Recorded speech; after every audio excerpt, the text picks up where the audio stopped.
adalah gembalaku, takkan kekurangan aku.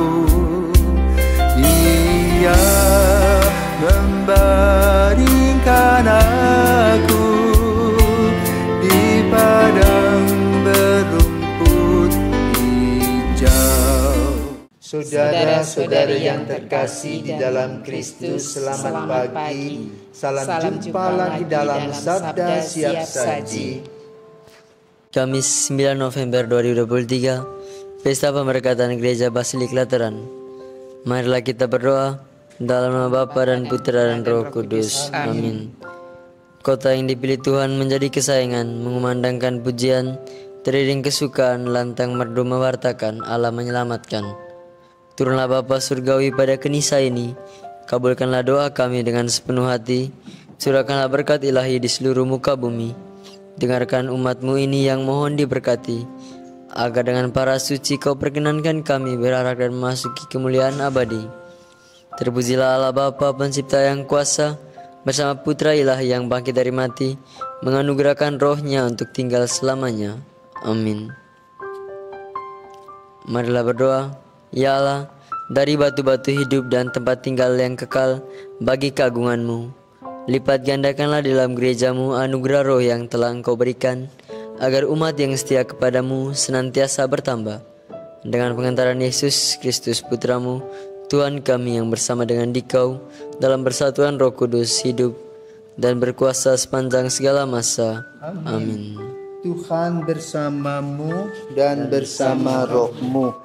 Inilah Injil Yesus Kristus menurut Yohanes. Dimuliakanlah Tuhan. Yohanes 2 ayat 13 sampai dengan 22.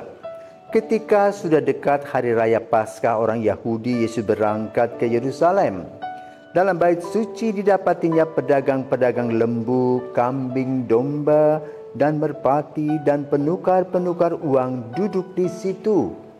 Maka Yesus membuat cambuk dari tali lalu mengusir mereka semua dari bait suci dengan semua kambing, domba, dan lembu mereka. Uang para penukar dihamburkannya ke tanah dan meja-meja mereka dibalikannya. Kepada pedagang-pedagang merpati ia berkata, "Ambil semuanya ini dari sini. Jangan kamu membuat rumah Bapakku menjadi tempat berjualan." Maka teringatlah murid-murid Yesus bahwa ada tertulis, "Cinta untuk rumahmu menghanguskan aku." Tetapi orang Yahudi menantang Yesus, katanya, "Tanda apakah dapat engkau tunjukkan kepada kami bahwa engkau berhak bertindak demikian?" Jawab Yesus kepada mereka, "Rombaklah bait Allah ini, dan dalam 3 hari aku akan mendirikannya kembali." Lalu kata orang Yahudi kepadanya, 46 tahun orang mendirikan bait Allah ini, dan engkau dapat membangunnya dalam 3 hari. Tetapi yang dimaksudkan Yesus dengan bait Allah ialah tubuhnya sendiri. Sesudah Yesus bangkit dari antara orang mati, barulah teringat oleh murid-muridnya bahwa hal itu telah dikatakannya. Maka percayalah mereka akan kitab suci dan akan perkataan yang diucapkan Yesus. Demikianlah sabda Tuhan. Terpujilah Kristus. Maksud dari cinta untuk rumahmu menghanguskan aku itu apa, Rom?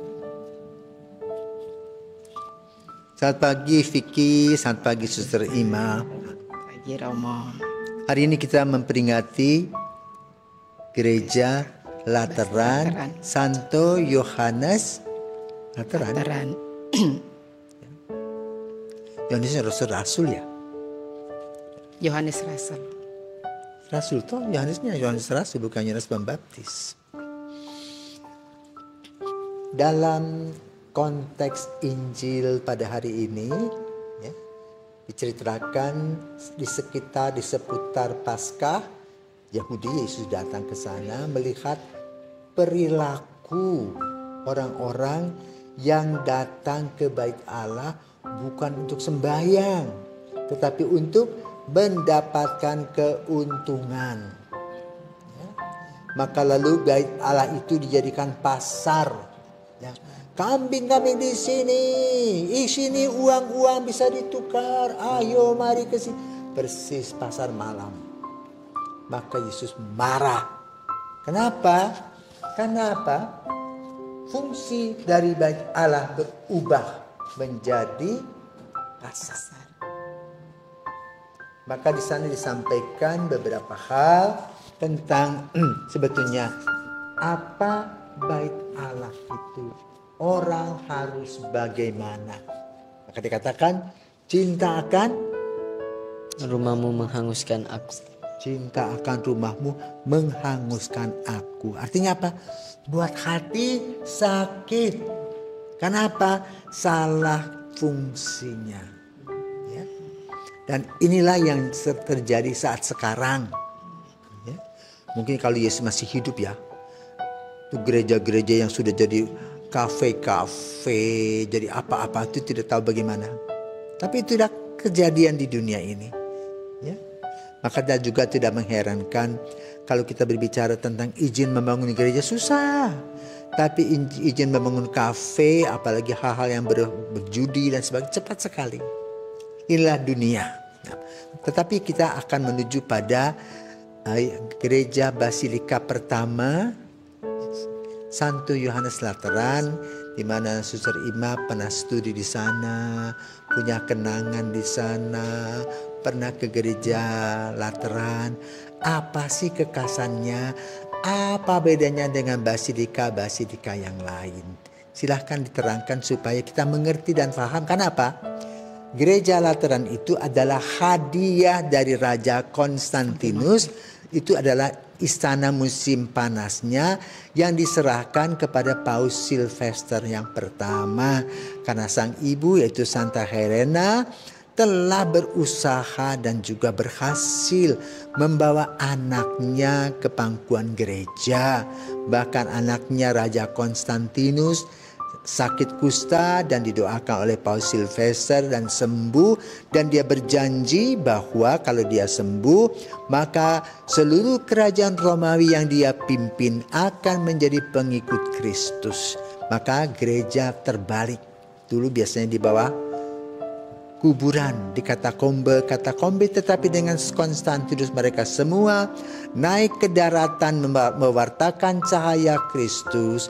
Dan kemudian Raja mempersembahkan satu tempat yang kemudian dijadikan oleh Paus Silvester I menjadi pusat gereja. Ya, Basilika pertama. Dan juga di sana kemudian mulai dengan adanya setiap tahun 1 Januari di mana kita merayakan Maria Bunda Allah itu ada berkat yang disebut dengan Urbi et Orbi, kota dan dunia, dan disitulah lahir Primat Paus. Sekarang kita akan mendengarkan kunjungan ya apa-apa yang menjadi ciri khas di gereja Lateran tersebut. Silahkan. Terima kasih Romo, selamat pagi para pemirsa.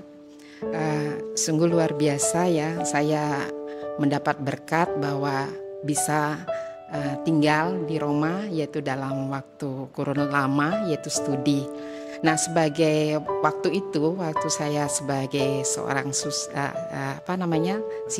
mahasiswa, tentu mengikuti gerak langkah yaitu teman-teman yang seringkali bersiarah juga ya. Di sana juga cukup ada Basilika San Pietro, San Paulo, tetapi yang sungguh sangat terkenal yang tadi sudah Romo katakan bahwa Basilika Lateran, Yohanes Lateran.